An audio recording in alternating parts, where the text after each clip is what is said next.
Queridos amigos, sejam bem-vindos ao canal Videira Espírita. Meu nome é Cristina Brito e este é o programa Projeto 15 Minutos, o Evangelho segundo o Espiritismo. Aqui diariamente estudamos a terceira obra básica da doutrina espírita, codificada por Allan Kardec, o Evangelho segundo o Espiritismo. Estamos atualmente no capítulo 17, Sede Perfeitos. E estamos na parte do item 3, que fala sobre o homem de bem.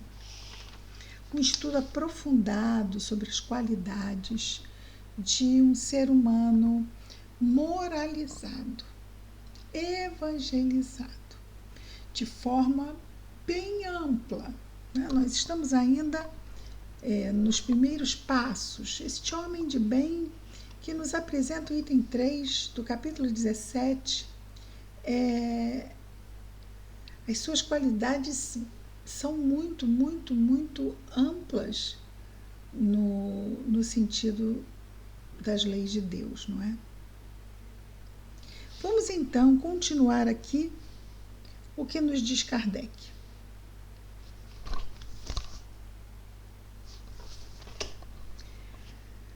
Sobre o homem de bem, e encontra o homem de bem satisfação nos benefícios que derrama, nos serviços que presta, nos felizes que faz, pelo bem que presta, nas lágrimas que seca, nas consolações que dá aos aflitos. Seu primeiro movimento é o de pensar nos outros antes de pensar em si, de procurar o interesse dos outros antes do seu próprio. O egoísta, ao contrário, calcula os lucros e as perdas de toda a ação generosa. E nós temos muito a justificar ainda nessas nossas ações. É porque precisamos nos preocupar com o futuro, e isto e aquilo, e vemos todos e concordamos que isto faz sentido. Mas Jesus nos falou, não é? Que se Deus cuida dos lírios do campo, veste os lírios do campo melhor do que os grandes reis, como ele não se preocuparia em vestir seus filhos? Mas nós receamos. E é por isso mesmo que ainda não sabemos, ainda acreditamos. Nada está errado, ok? Nada está errado. Nós estamos progredindo. Estamos melhor hoje do que já estivemos em qualquer momento da nossa história espiritual. Estamos progredindo. A evolução não dá saltos. Mas é importante nós termos as referências, sabermos para onde estamos caminhando e quais os objetivos que queremos alcançar. Este é o objetivo: transformarmos-nos num homem de bem.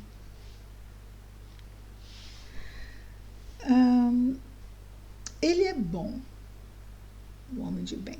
Ele é bom. Lembremos que falamos ontem aqui sobre os espíritos bons.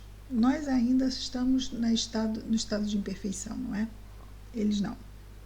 E ele diz, ele é bom, humano e benevolente para com todos, sem preferência. Sem preferência de raças, nem de crenças, porque vê irmãos em todos os homens. Respeita nos outros todas as convicções sinceras e não lança anátema. Anátema são aquelas críticas duras, aquelas maldições, não lança anátema àqueles que não pensam como ele. E hoje em dia existe uma guerra muito grande de opinião. Parece que muitos não podem pensar diferente de outros tantos. E é importante que se respeite. E ele diz, olha, respeita nos outros todas as convicções sinceras e não lança anátema àqueles que não pensam como eles. Isso na rede social ia fazer um furacão, não é? Em todas as circunstâncias, a caridade é o seu guia.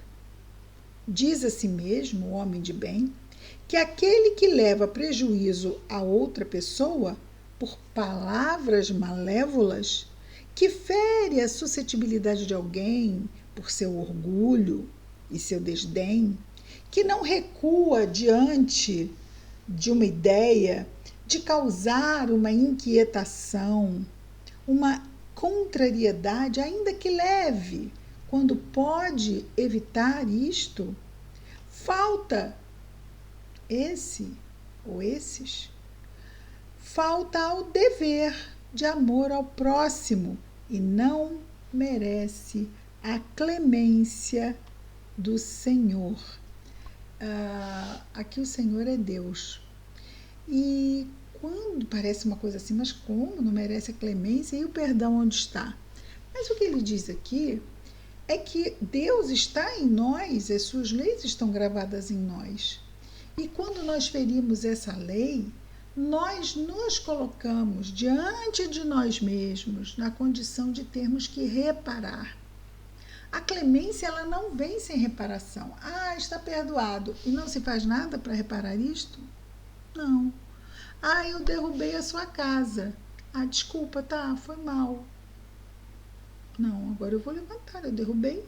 Não é justo isto. Eu prejudiquei, eu vou lá e vou consertar o meu mal feito. E aí o perdão se dá, por quê? Porque houve reparação. Não quer dizer que vamos entrar em complexos de culpa enquanto não há reparação, não. Porque o erro faz parte do aprendizado. Nós erramos. Ok? Reconhecemos o erro, é o arrependimento. Pronto, está aí dada e cumprida a condição necessária para a reparação. Erramos, reconhecemos o erro, porque errar faz parte, até porque ainda somos imperfeitos, então é o que fazemos de bem não, é o que fazemos muito bem ainda, é errarmos, não tão bem de reconhecermos o tanto que erramos, mas isso também acontece e é fundamental, porque sem reconhecimento do erro não há arrependimento, e sem arrependimento não há reparação. E sem reparação, ficamos como disco riscado, rodando no mesmo lugar. E aí é que ele fala sobre a questão da clemência. A clemência é não irmos adiante. É o que diz no Evangelho sobre ter que se pagar até o último ceitil, até o último cêntimo, centavo, com a justiça. Não esquecendo que o amor cobre a multidão de pecados. Então é claro que se devemos muito, porque muito mal foi feito, mas se nos dedicamos com muito amor à reparação, o amor, ele faz com que toda aquela dívida não seja mais daquele tamanho. Seria se eu não colocasse amor. Mas quando eu coloco amor, dá-se uma química e o tempo, porque se eu coloco amor é porque eu já estou aprendendo. E se eu já estou aprendendo, a lição já não precisa ficar tanto tempo ali, porque a missão da lição é nos fazer aprender. Uma vez que a lição está aprendida, segue-se adiante, não é? Kardec continua: nem ódio, nem rancor, nem desejo de vingança. A exemplo de Jesus, o homem de bem, perdoa e esquece as ofensas, e não se lembra senão dos benefícios, do bem que aquela pessoa fez, mas fez mal também. Isso aí nem estou aí para isso. Problema da pessoa, não tem nada a ver comigo. Por quê? Porque sabe que lhe será perdoado como ele próprio houver perdoado. Isso é muito bacana. É indulgente para com as fraquezas alheias, porque sabe que ele mesmo tem necessidade de indulgência. E se lembra dessas palavras do Cristo: aquele que está sem pecados, lhe atire a primeira pedra. Aqui Kardec nos trazendo a passagem da mulher adúltera. onde estava reunido um grupo de homens que iria apedrejar, essa era a sentença dos adúlteros, e a mulher foi presa em flagrante adultério e foi levada à sua sentença. Estavam lá todos com as pedras já na mão, quando chega Jesus e diz que aquele que estivesse sem pecados que atirasse a primeira pedra. Todos foram largando as pedras e indo embora, porque também sabiam que tinham erros. Continua Kardec dizendo que o homem de bem não se compraz, não se felicita, vamos dizer, em procurar defeitos alheios, nem em colocá-los ou colocar as outras pessoas, ou melhor, colocar os defeitos das outras pessoas em evidência. Já vemos isso acontecer, já vimos pelo menos, não é? Pessoas destacando o erro de outras pessoas e colocando aquilo ali em evidência. O que se ganha com isso? Mas tem pessoas que têm gosto nisto, mas não o homem de bem. O homem de bem não se compraz em procurar os defeitos alheios, nem em colocá-los em evidência. Se a necessidade a isso o obriga, procura sempre o bem que pode atenuar o mal, fazendo da forma mais discreta, né, da forma mais caridosa possível diante dessa necessidade. Continua ele nos dizendo assim: estuda as suas próprias imperfeições e trabalha sem cessar, nós marcamos isso aqui, trabalha sem cessar em combater essas suas imperfeições, essas suas más tendências. Todos os seus esforços tendem a poder dizer a si mesmo, no dia de amanhã, que há nele alguma coisa de melhor do que na véspera. Então, nós temos essa máxima, nós aqui, conosco mesmo.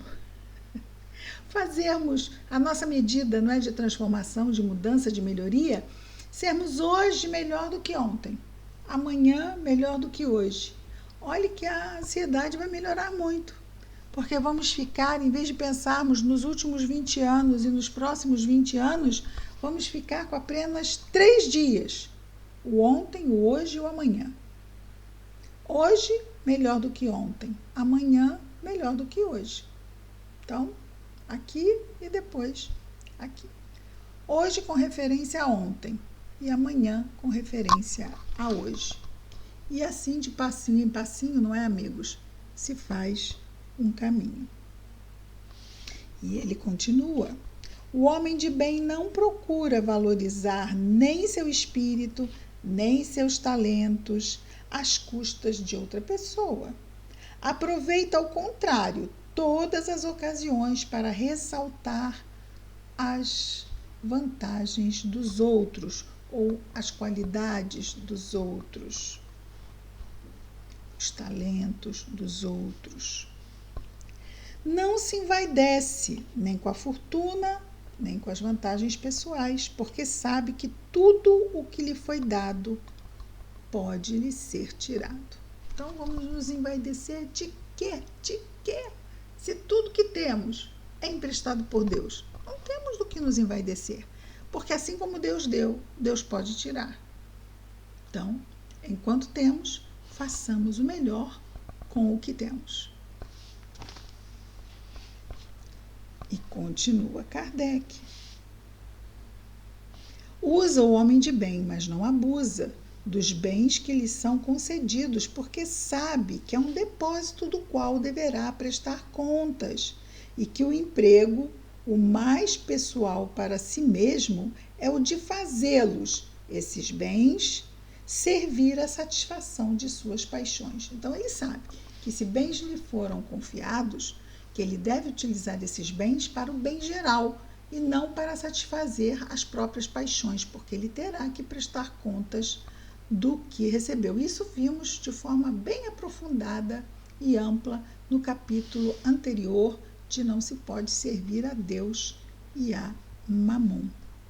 Amanhã estaremos de volta vendo a terceira e última parte aqui do homem de Bem, capítulo 17, o Evangelho segundo o Espiritismo, projeto 15 minutos. Até amanhã. Muita paz a todos.